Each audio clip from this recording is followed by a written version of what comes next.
menyagedanyo ni iradah kebaikan li Allah Ta'ala nya nepelemah aib gedanyo lah.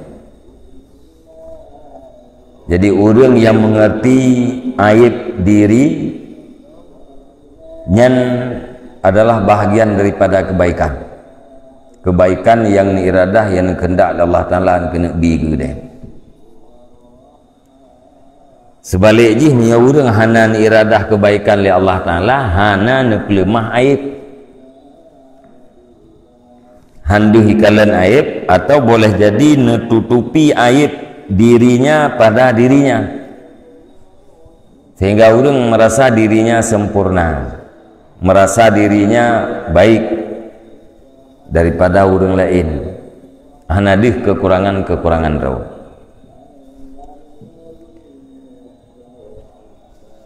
Maka punya orang yang mata hati gaknya tembus, nurani gaknya bersinar, nyan pasti ahna tu som aib-aib pribadi deh aib deh.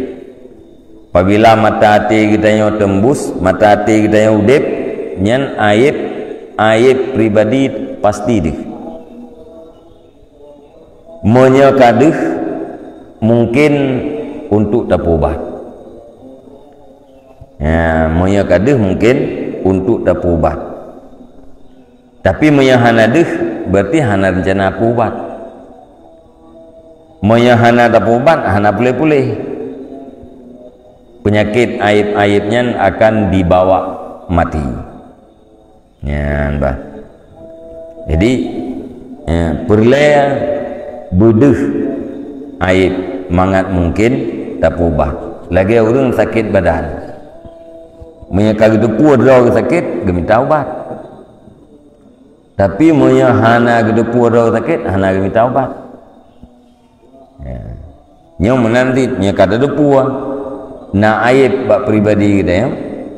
Nyan pasti kita ingin tak obat manaji ingin tak perbaiki aib-aibnya kekurangan-kekurangannya supaya bek nali bak kita.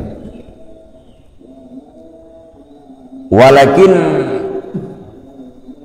aksarul khalqi jahiluna bi'uyubi anfusihim yara ahaduhumul kadha fi aini akhihi wa la yaral jaz'a fi aini nafsih.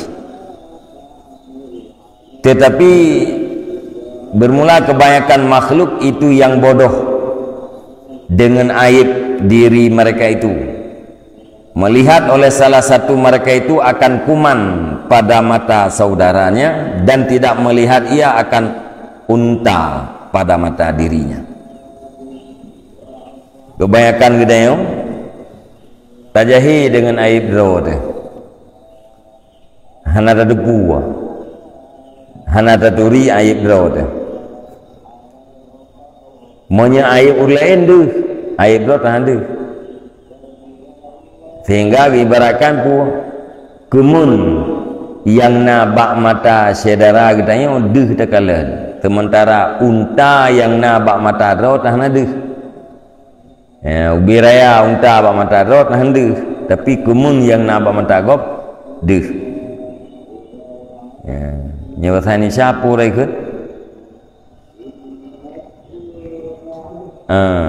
Gajah di pelupuk mata hana deh kan? Ni ya. Kuman semun di seberang lautan duh deh tidom beladai laut duh tekala gajah bak pelupuk mata handih nyan kebanyakan kita yang menang. Jadi selalu bercerita orang lain tidak baik, selalu dak berah gop bro draw tu hana deh